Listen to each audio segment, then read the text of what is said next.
चंपाई सोरेन की परीक्षा का समय शुरू होता है। अब चुनाव में साफ हो जाएगा टाइगर की उपाधि गुरुजी के विश्वास पात्र रहने से मिली थी या खुद के दमखम पर। बाबूलाल मरांडी और चंपाई सोरेन की तुलना बेमानी। बाबूलाल झारखंड के नेता हैं। चंपाई सोरेन कोल्हान की कुछ सीटों तक से पूर्व मुख्यमंत्री और भाजपा में शामिल होने जा रहे चंपाई सोरेन की कोल्हान के राजनीतिक फलक पर पकड़ की परीक्षा 28 अगस्त से शुरू हो गई। 4 दिन पहले उन्होंने अपने फेसबुक पोस्ट के जरिए लिखा था कि वक्त आने दे दिखा देंगे तुझे ऐ आसमां, हम अभी से क्यों बताएं क्या हमारे दिल में है। इस पोस्ट के माध्यम से चंपाई सोरेन ने अपने विरोधियों को यह जताने की कोशिश की थी कि झारखंड की राजनीति खासकर कोल्हान क्षेत्र में उनका महत्व क्या है और जब समय आएगा तब वह दिखा देंगे कि कोल्हान टाइगर उन्हें ऐसे ही नहीं कहा चाहता। लेकिन अब मोटिवेशनल स्पीच नहीं, चंपाई सोरेन को यह साबित करना होगा कि क्या उन्हें कोल्हान टाइगर की उपाधि गुरुजी शिबू सोरेन और जेएमएम के कारण मिली थी या खुद के दमखम से उन्होंने हासिल किया था। जब से चंपाई सोरेन के भाजपा में आने की बात चली है तब से चंपाई सोरेन और बाबूलाल मरांडी को लेकर राजनीतिक गलियारे में कई सवाल उठाए जा रहे हैं। तरह तरह की बातें भी की जा रही हैं। लोग दोनों में तुलना भी कर रहे हैं।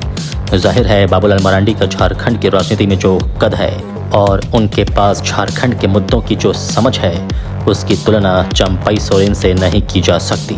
बाबूलाल मरांडी की पहचान झारखंड नेता के रूप में स्थापित है, वहीं चंपाई सोरेन का प्रभाव खासकर कोल्हान की 7 सीटों पर सीमित है। यहाँ यह भी समझना जरूरी है कि पहले की बात कुछ और थी।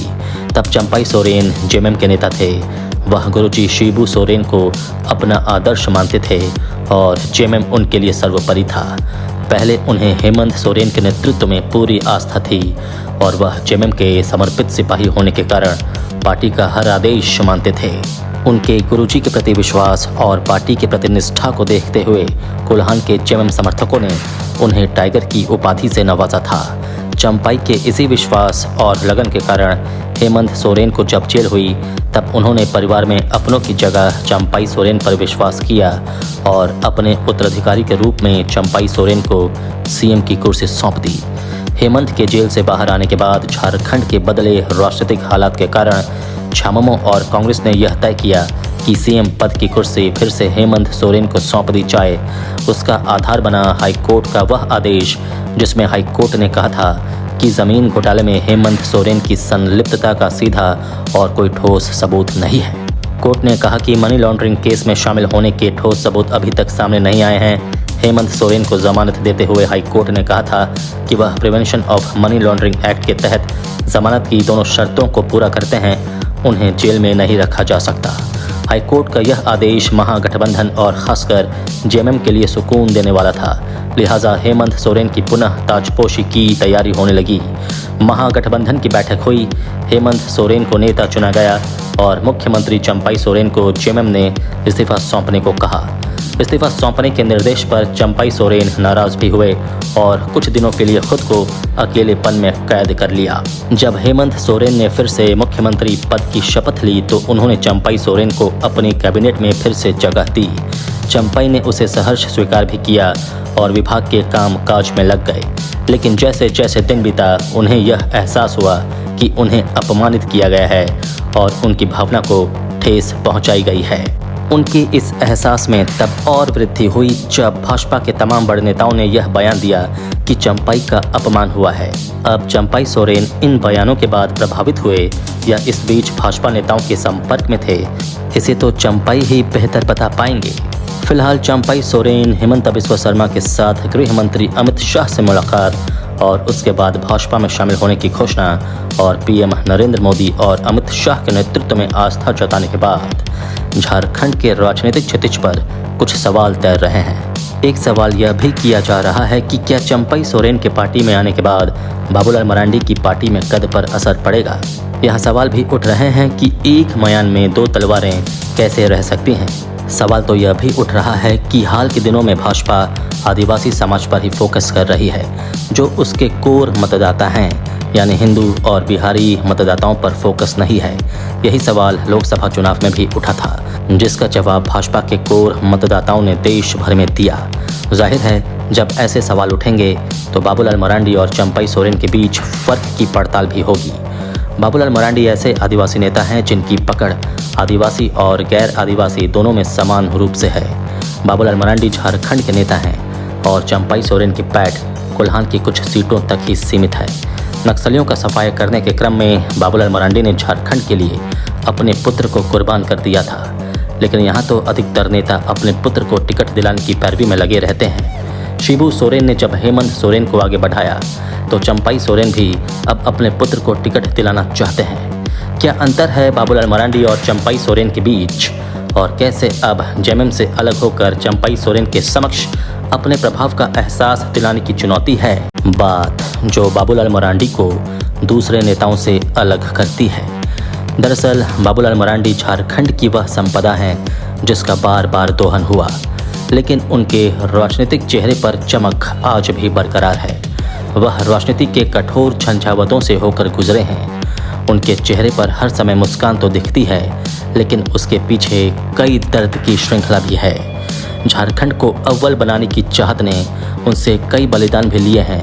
बाबूलाल मरांडी शुरू से ही पार्टी और संगठन को मजबूत बनाने में विश्वास रखते हैं। जब बाबूलाल मरांडी हाई स्कूल में पढ़ रहे थे, उसी समय से संघ से उनका संपर्क होना शुरू हुआ। जब वह कॉलेज आए तब वह नियमित रूप से शाखा में आना जाना करने लगे। वर्ष 1983 में गंगा जल लेकर गिरिडीह में विश्व हिंदू परिषद का जो कार्यालय था, वहां यात्रा निकालने की जिम्मेदारी बाबूलाल के ऊपर थी। यही वह दौर था जब बाबूलाल पूरी तरह से संघ से जुड़ गए। उन्होंने वर्ष 1981 में इंटर पास करने के बाद 1 साल तक शिक्षक की नौकरी की प्राइमरी स्कूल में। शिक्षक की नौकरी के दरमियान एक घटना ने बाबूलाल को अंदर से हिलाकर रख दिया। पसरे भ्रष्टाचार का पहला अनुभव उन्होंने वहीं किया और नौकरी को ठोकर मार दी। वर्ष 1998 का लोकसभा चुनाव। बाबूलाल के सामने थे झारखंड के सबसे ताकतवर आदिवासी नेता शिबू सोरेन। इस चुनाव में बाबूलाल मरांडी ने शिबू सोरेन को हराकर अपना लोहा मनवाया। केंद्र में अटल बिहारी वाजपेयी की सरकार बनी, लेकिन वह सरकार 13 दिन में ही गिर गई। उस सरकार में उन्हें वन पर्यावरण राज्य मंत्री बनाया गया था। उसके बाद 1999 में फिर चुनाव हुआ। उस चुनाव में शिबू सोरेन नहीं लड़े, उनकी पत्नी रूपी सोरेन चुनाव मैदान में थीं। उस समय भी बाबूलाल मरांडी जीते और अटल जी की सरकार में उन्हें वन पर्यावरण राज्य मंत्री बनाया गया। इस बीच 2000 में अलग राज्य की घोषणा हो गई। भाजपा को मुख्यमंत्री पद के लिए चुनाव करना था। इस दौर में कड़िया मुंडा सबसे आगे थे। बात तो यहाँ तक सामने आई कि उन्हें दिल्ली से रांची लाने के लिए कोल इंडिया का विमान भी तैयार था, लेकिन अटल बिहारी वाजपेयी और लाल कृष्ण आडवाणी की दूरदर्शिता के कारण बाबूलाल मरांडी झारखंड के पहले मुख्यमंत्री बने। अपने मुख्यमंत्रित्व काल में उन्होंने बेहतरीन काम किए, जिसे लोग आज भी याद करते हैं। 28 महीनों में ही बाबूलाल मरांडी ने सड़क से लेकर बिजली, परिवहन व्यवस्था, ट्रेन और उसकी कनेक्टिविटी की सुविधा तक को दुरुस्त करने पर काम किया। उन्होंने रूरल कनेक्टिविटी पर ध्यान दिया। उनका विजन था कि झारखंड की सिर्फ राजधानी स्मार्ट नहीं हो, शहर सिर्फ स्मार्ट नहीं हो, बल्कि गाँव भी स्मार्ट हो।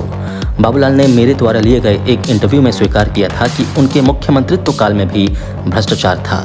कहा था कि भ्रष्टाचार की बात सोचकर हमें रात में नींद नहीं आती थी। उस पर उन्होंने लगाम लगाने का बहुत प्रयास किया था। 2002 के अगस्त महीने में जब इंडिया टुडे ग्रुप ने देश के मुख्यमंत्रियों पर जनता की राय ली थी, तब चंद्रबाबू नायडू सबसे बेहतर मुख्यमंत्री पाए गए थे। दूसरे स्थान पर नारायण दत्त तिवारी थे और तीसरे स्थान पर झारखंड के तत्कालीन मुख्यमंत्री बाबूलाल मरांडी। यह अपने आप में बहुत बड़ी उपलब्धि थी। झारखंड जैसा राज्य जो गरीबी और नक्सली समस्या की मार झेल रहा था, वहां पर इतने कम समय में बाबूलाल मरांडी ने अपने काम के बूते झारखंड को एक अलग पहचान दिलाई। तब के और अभी के सर्वे में बहुत अंतर है। तब मीडिया पर यह आरोप नहीं लगता था कि वह मैनेज होती है, और यह भी प्रचलन में नहीं था कि नेता पैसा खिलाकर अपनी वाहवाही बटोरे। नक्सलियों पर लगाम लगाने की कीमत चुकाई बाबूलाल ने। झारखंड में नक्सलियों का आतंक चरम पर था। बाबूलाल मरांडी ने उन पर लगाम लगाने की पूरी कोशिश की थी। उन्हें कामयाबी भी हासिल हुई, लेकिन नक्सलियों ने इसका बदला उनके बेटे की हत्या कर लिया। बाबूलाल को झारखंड की जनता की सुरक्षा की कीमत अपने बेटे को गंवाकर चुकानी पड़ी। उन दिनों बाबूलाल मरांडी का नाम नक्सलियों की हिट लिस्ट में सबसे ऊपर था। दूसरे नंबर पर पश्चिम बंगाल के तत्कालीन मुख्यमंत्री बुद्धदेव भट्टाचार्य का नाम था और तीसरे नंबर पर आंध्र प्रदेश के मुख्यमंत्री चंद्रबाबू नायडू का नाम था। कुर्सी छोड़ दी, लेकिन गलत दबाव नहीं माने। मुख्यमंत्री बाबूलाल मरांडी ने 28 महीनों तक बेदाग सरकार चलाई। उनके कार्यकाल के दौरान गठबंधन सरकार के तत्कालीन नेताओं लालचंद महतो, मधु सिंह, रमेश सिंह मुंडा और जलेश्वर महतो, समरेश सिंह ने बिजली बोर्ड के तत्कालीन चेयरमैन राजीव कुमार को हटाने की मांग रख दी। राजीव कुमार उस समय बिजली विभाग में अच्छा काम कर रहे थे और उनके काम में कोई गलती नहीं थी। बाबूलाल ने उन नेताओं का प्रस्ताव मानने से इनकार कर दिया और नतीजा यह हुआ कि उन्हें कुर्सी छोड़नी पड़ी। बाबूलाल मरांडी को अन्य नेताओं से अलग करती है उनकी चैलेंजिंग स्पिरिट। वह कभी भी आदिवासी नेताओं का हक मार चुनावी मैदान में नहीं उतरे। जब बाबूलाल मरांडी झारखंड के प्रथम मुख्यमंत्री बने तो उन्हें झारखंड विधानसभा का सदस्य बनने के लिए चुनाव लड़ना था। चाहते तो वह पार्टी के किसी विधायक को कहकर अपने मनमाफिक सीट से चुनाव लड़ सकते थे, लेकिन उन्होंने ऐसा नहीं किया।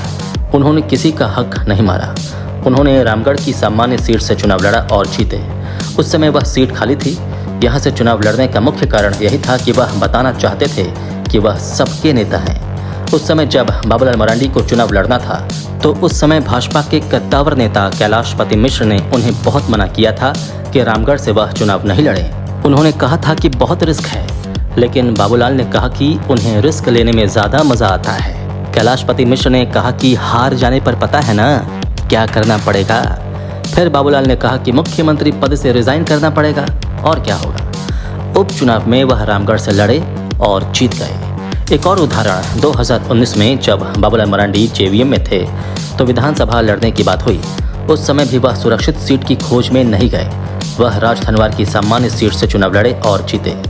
झारखंड में संथाल और आदिवासियों के बीच सबसे अधिक लोकप्रिय शिबू सोरेन और हेमंत सोरेन के बाद किसी दूसरे नेता का नाम अगर आता है तो वह बाबूलाल मरांडी ही हैं। जब बाबूलाल मरांडी ने अपनी अलग पार्टी जेवीएम बनाई थी तब उन्होंने खुद को साबित भी किया था। उन्हें विधायक बनाने की फैक्ट्री भी कहा जाता था। बिना धन बल के उनकी पार्टी ने झारखंड विधानसभा के चुनावों में अलग छाप छोड़ी थी। 2009 के विधानसभा चुनाव में बाबूलाल की पार्टी ने 11 विधानसभा सीटें जीती थीं। 2014 में 8 और 2019 में 3। यही नहीं, लोकसभा चुनाव में भी उन्होंने किसी सुरक्षित सीट से चुनाव लड़ने की जगह कोडरमा सामान्य सीट से 2004 और 2009 में चुनाव लड़े और जीते। अब बात चंपई सोरेन की। चंपई सोरेन ने 90 के दशक में अलग झारखंड राज्य आंदोलन के जरिए राजनीति में कदम रखा था। पहली बार वर्ष 1991 में निर्दलीय उम्मीदवार के रूप में चुनावी राजनीति में कदम रखा। वह सरायकेला विधानसभा के उपचुनाव में निर्दलीय प्रत्याशी के रूप में जीत दर्ज कर विधायक बने। वर्ष 1995 में चंपई सोरेन ने जेएमएम के टिकट पर चुनाव लड़ा और जीते। चंपई सोरेन ने अपने पूरे राजनीतिक जीवन में सिर्फ एक बार वर्ष 2000 में हार का मुंह देखा। वह भाजपा के अनंतराम टुड्डू से चुनाव हार गए थे। उसके बाद उन्होंने कभी पीछे मुड़कर नहीं देखा। वह अभी भी कोल्हान टाइगर के नाम से जाने जाते हैं। चंपई सोरेन का पूरा राजनीतिक जीवन शिबू सोरेन की छत्र छाया में गुजरा। वह शिबू सोरेन को अपना आदर्श भी मानते थे। कोल्हान की 14 सीटों में चंपई का प्रभाव 7 सीटों पर देखने को मिलता है, लेकिन उन सीटों पर शिबू सोरेन और हेमंत सोरेन का प्रभाव भी रहा है। जेएमएम के लिए संथाल से सुरक्षित कोल्हान को माना जाता है। यहाँ सवाल यह उठता है कि अब जब चंपई सोरेन पर शिबू सोरेन, हेमंत सोरेन और जेएमएम कार्यकर्ताओं का साथ नहीं रहेगा, तब क्या वह अपना जादू उसी प्रकार बिखेर पाएंगे जैसा पहले बिखेरने में कामयाब रहे? क्या चंपई सोरेन भाजपा में आने के बाद कोल्हान को बचा पाएंगे? क्योंकि चंपई सोरेन का पूरा कार्यकाल तो झारखंड मुक्ति मोर्चा की छत्र छाया में रहा है। अब तो चंपई सोरेन को साबित करना होगा कि कोल्हान में उनका असली कद क्या है। चंपई के सामने पहली चुनौती। चंपई जब जेएमएम में थे तब जेएमएम के सभी कार्यकर्ता उनकी सुना करते थे, लेकिन क्या पार्टी से अलग होने के बाद उन जेएमएम कार्यकर्ताओं जिनके भरोसे वह परफॉर्म करते थे, क्या उनका सहयोग उन्हें हासिल होगा? सवाल तो यह भी उठेगा कि क्या भाजपा के कार्यकर्ता उन्हें कोल्हान में सहयोग करेंगे जो पार्टी से सालों उम्मीद लगाए हुए हैं? क्या वे नेता या कार्यकर्ता दिल से चंपई का समर्थन करेंगे? सीता सोरेन का उदाहरण सामने है। छामुमो छोड़ सीता सोरेन भाजपा में आई। भाजपा ने उन्हें पूर्व में घोषित उम्मीदवार और तत्कालीन सांसद सुनील सोरेन का टिकट काटकर सीता सोरेन को दिया। उस चुनाव में क्या हुआ? इधर उधर की छोड़िए, खुद सीता सोरेन ने भाजपा नेताओं और कार्यकर्ताओं का सहयोग नहीं मिला, इसका आरोप मढ़ दिया। भाजपा में शामिल होते समय सीता सोरेन को उम्मीद थी कि दुर्गा सोरेन की पत्नी और गुरुजी की बहू होने के कारण उन्हें दुर्गा सोरेन के प्रति समर्पित छामुमो कार्यकर्ताओं का साथ मिलेगा, लेकिन चुनाव में उल्टा पड़ गया। जेएमएम का एक नेता भी उनके साथ नहीं आया। वैसे चुनाव से पूर्व यह माना जा रहा था कि दुमका सीट भाजपा के लिए आसान है, कारण 2019 के चुनाव में भाजपा के सुनील सोरेन ने दुमका सीट करीब 20,000 मतों से जीता था। जब परिणाम सामने आया तो स्पष्ट हो गया कि वह 20,000 वोट तो सीता सोरेन से छिटका ही 20,000 और वोट उनके खिलाफ पड़ गया। इस प्रकार वह नलिन सोरेन से हार गए। दूसरा उदाहरण, चंपाई सोरेन अपने ऊपर हुए अन्याय और अपमान को मुद्दा बना रहे हैं। सीता सोरेन ने भी लोकसभा चुनाव में इसे ही मुद्दा बनाया था। उन्होंने तो खुलकर हेमंत सोरेन और कल्पना सोरेन पर इल्जाम लगाकर पार्टी छोड़ दी। वह चुनावी सभाओं में कह रही थीं कि उन्हें बार बार अपमानित किया गया। आरोप तो उन्होंने उस शिबू सोरेन पर भी लगा दिया जिन्हें वह आदर्श मानती थीं। इसकी भारी प्रतिक्रिया हुई। सीता सोरेन को गलती का एहसास हुआ। उन्होंने माफी तक मांगी, लेकिन बात जुबान से निकल जाने के बाद वापस नहीं होती। नतीजा क्या हुआ? जनता को वह समझाने में विफल रहीं। इसके उलट वहां के लोगों और कुछ भाजपा कार्यकर्ताओं ने सुनील सोरेन के साथ हुए अन्याय की बात उठा डाली। सुनील सोरेन को तो टिकट भी मिल गया था, वह सिटिंग सांसद भी थे। उसके बाद भी भाजपा द्वारा उनका टिकट काटा गया और सीता सोरेन को पार्टी में शामिल कराकर टिकट दिया गया। अंततः सीता सोरेन चुनाव हार गईं। अब बात कल्पना सोरेन की। हेमंत सोरेन की पत्नी कल्पना सोरेन ने लोकसभा चुनाव के वक्त हेमंत सोरेन के जेल भेजे जाने पर अन्याय की बात जनता के समक्ष रख दी। उन्होंने कहना शुरू किया कि आपके भाई को भाजपा ने इसलिए जेल भिजवाया क्योंकि वह आपके हित की बात करते थे। आपके खातिर उन्होंने समझौता नहीं किया, वे झुके नहीं। कल्पना सोरेन की यह व्यथा जनता में असर कर गई। कई सभाओं में उनकी आंखों से आंसू भी निकले। वे आंसू चूंकि बनावटी नहीं थे, इसलिए उसका जबरदस्त असर पड़ा। कल्पना सोरेन की सभाओं में भारी भीड़ होने लगी। देखते ही देखते उन्होंने राजनीति में धमाकेदार एंट्री कर दी। इससे जेएमएम के साथ साथ कांग्रेस को भी 2 सीटों का फायदा हो गया। इसका मतलब यही है कि जनता भी आंकती है कि किस लेवल का अन्याय हुआ है, किसकी व्यथा जेन्युइन है, किसके आंसू असली हैं और किसके बनावटी, किसकी आंसुओं में ज्यादा सच्चाई है। अब देखने वाली बात यह होगी कि चंपाई सोरेन अपने साथ हुए अन्याय की बात को किस तरह जनता के समक्ष रखते हैं और जनता उन पर कितना विश्वास करती है। तीसरा उदाहरण, चंपाई के सामने एक और उदाहरण है। 2019 के विधानसभा चुनाव में भाजपा ने बहरागोड़ा से समीर मोहंती का टिकट काट जेएमएम के तेज तर्रार नेता कुणाल सारंगी पर भरोसा जताया और उन्हें टिकट दे दिया। नतीजा क्या हुआ? तमाम प्रयास के बावजूद कुणाल चुनाव हार गए। कुणाल की पहचान जेएमएम से थी। कुणाल के प्रचार में रघुवर दास से लेकर अमित शाह भी आए थे, तब भी परिणाम उल्टा रहा। चौथा उदाहरण गीता कोड़ा का भी है। गीता कोड़ा कांग्रेस के टिकट से सांसद थीं, लेकिन उन्होंने भी 2024 के लोकसभा चुनाव में भाजपा का दामन थामा। गीता कोड़ा को उनके ही कार्यकर्ताओं के साथ साथ भाजपा के कार्यकर्ताओं का भी पूरा साथ नहीं मिला। गीता चुनाव हार गईं। माना जाता है कि कोड़ा दंपत्ति का चाईबासा में अपना बड़ा जनाधार है। हो जाति के लोग उनके साथ हैं, लेकिन भाजपा में आते ही हो समुदाय के लोग उनसे दूर चले गए और यहाँ गीता फेल हो गईं। मौजूदा परिस्थितियों में एक तरफ जहां विधानसभा चुनाव में चंपाई सोरेन के सामने अपनी सरायकेला सीट बचाने की चुनौती होगी, वहीं भाजपा की उम्मीदों पर खरा उतरने की भी चुनौती होगी। उनके सामने परेशानी यह है कि सरायकेला से भाजपा से रमेश हांसदा भी अपनी तैयारी में लगे थे। अब चंपाई प्रकरण के बाद उन्हें भी ठगा हुआ महसूस हो रहा होगा। उनके दिल में अगर कसक नहीं गई तो वह भी अपना रुख किसी और दिशा में बदल सकते हैं, कहीं कुणाल सारंगी और समीर मोहंती वाला केस न हो जाए। निष्कर्ष, अगर चंपाई सोरेन कोल्हान में सीट निकाल पाए, भाजपा को विधानसभा चुनाव में कोल्हान में फायदा हुआ तो निश्चित ही पार्टी में उनका कद बढ़ेगा। लेकिन सबसे बड़ी चुनौती तब सामने आएगी जब परिणाम आशाजनक नहीं होगा। इस बातों के लिए चंपाई सोरेन को तैयार